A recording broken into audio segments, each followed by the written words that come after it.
Maybe a virus, a chromatic virus.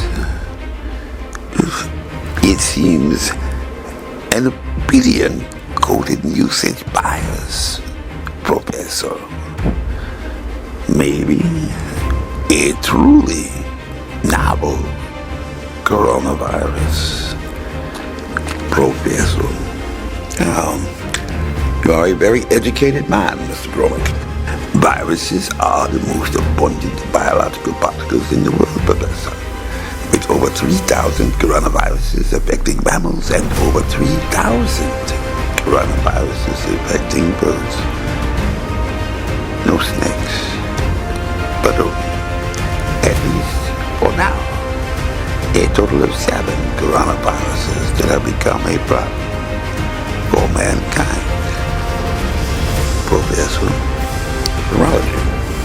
I went to night school, Professor. A very spatial night school. And they taught us all about coronaviruses. Torn Curtain, an American political spy thriller directed by Alfred Hitchcock, much like his 1959 classic starring Cary Grant, but presenting Paul Newman and Julie Andrews. An American and a Brit, a man and a woman, in this 1966 classic that hit American theaters 6 months after I was born, and at least ironically also appearing in theaters around the time that male and female teams, busily working in officially independent projects at the University of Chicago Medical School and in the United Kingdom, were also on a search for a scientific mystery, just like Paul Newman in the movie, and Julie Andrews, because of agent for the common cold. Mundane, perhaps. But that was when they first discovered what would become known as OC229E, a marginal infecting agent comprising less than 30% of the cocktail of pathogens that cause the common cold. I went to night school, Professor. A very spatial night school. And they taught us all about coronaviruses. A common human coronavirus. Hello, my name is Major Mike Webb, and as you may infer from the observation, I am a bit of a spy thriller fan for whatever reason. I can't say. But the film Torn Curtain presents a series of intriguing themes as it develops through various plot twists along an ordered but seemingly chaotic conclusion. A panic-stricken theater, stirring alarm and confusion, permitting the antagonist and the girl who had followed her lover behind the Iron Curtain to East Germany for an unexpected adventure they might be able to tell their kids and grandkids in years to come. And current events in litigation revolving around the current public health crisis parallel some of the themes developed in this spy thriller about an American-type James Bond, and probably far more closer to the realities of spycraft than the antics of Agent 007, cool as he may be. But it never got the syndication buzz to go beyond a one-summer thriller in July 1966. Michael Armstrong, a name not likely chosen arbitrarily, is apparently a fairly good con man because he has fooled his fiancée into believing he is a scientist, and apparently had managed to fool the East German authorities enough to be able to defect, an integral part of what would be revealed as the plot developed as his primary mission. But Dr. Gustav Lindt, a vain and boastful but extremely intelligent man, would later in the movie boast that he had the most important secrets in his laboratory with no security at all. No guards, no walls. And as long as he was working solely on science, his lofty self-assessment was probably correct. But Michael Armstrong, the con man, was even able to outsmart Dr. Lindt enough to get him to invite him into the laboratory, and even describe him as a peer. Smart as him. So, intimate enough to permit Michael Armstrong to strike with lethal force.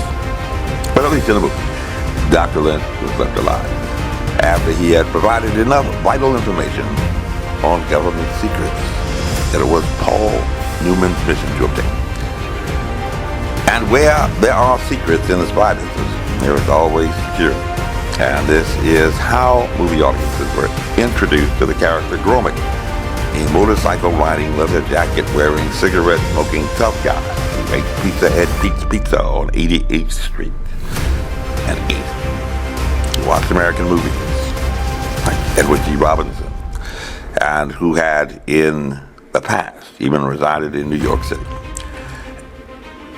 And by profile and in character development until the critical scene that begins the roller coaster ride to the exciting finale of the film, we found Gromek's body, setting off events.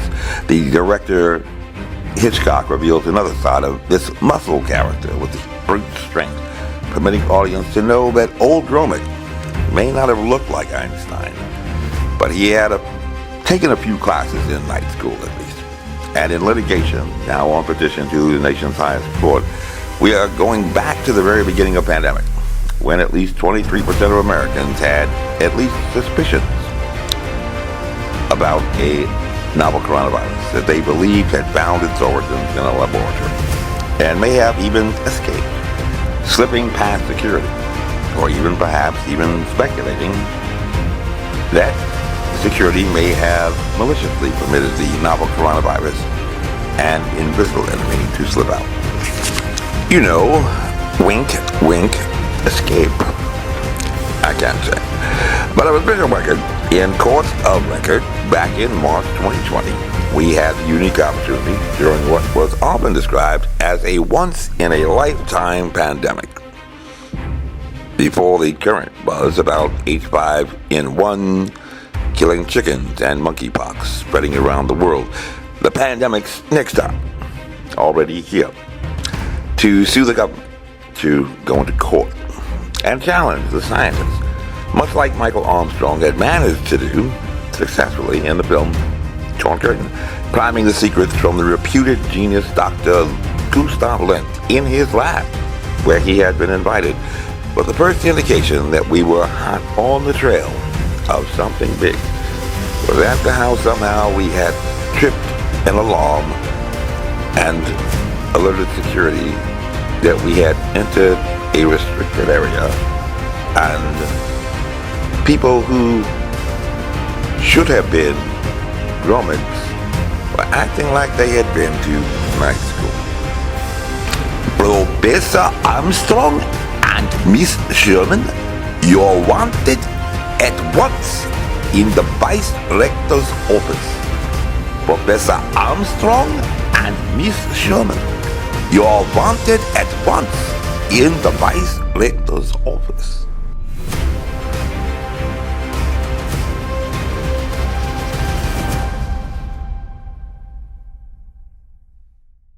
So perhaps the pandemic, when you return to your adventurous and exciting lives, carpe diem, you may one day wish to follow in the footsteps of a Michael Armstrong. And so before closing out this video, let's just provide some of the key signatures that you need to watch out for to let you know that something is definitely not normal and you had better take remedial action.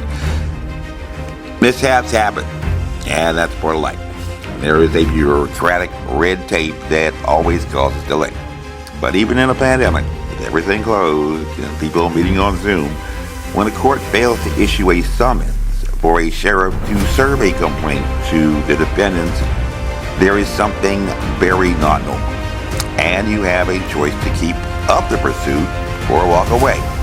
Make like an ice princess and let it go. When the red tape goes on for over a year, and the state attorney general is in court trying to dismiss the case he claims he never knew about because the sheriff never gave him the complaint, again, you have a choice to keep up the pursuit or just simply walk away. Gotta know when to hold, when to fold, when to walk away, and when to run. When you have to go to the extent of filing an affidavit with the prosecutor to get him to bring charges against the sheriff to a mathematical certainty. You had better expect that this matter is going to court. But when a case makes it all the way to the Supreme Court about a sheriff that failed to do his job, this is not a success story, even in a democracy, and may have something to do with the last case we brought to the United States Supreme Court, where the official position of the government was announced that it cannot confirm nor deny that it owns the biological causative agent for COVID-19, which sounds a lot like the government owns it. But again, we can't say. This briefing is unclassified. Honest. Carry on.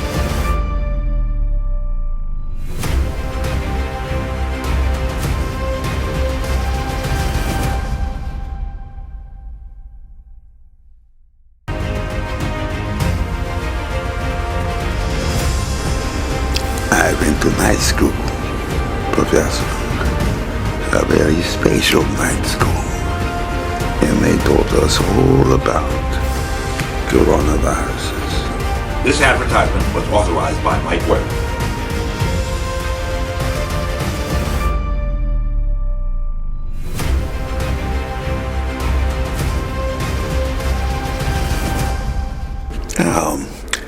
You are a very educated man, Mr. Gromek.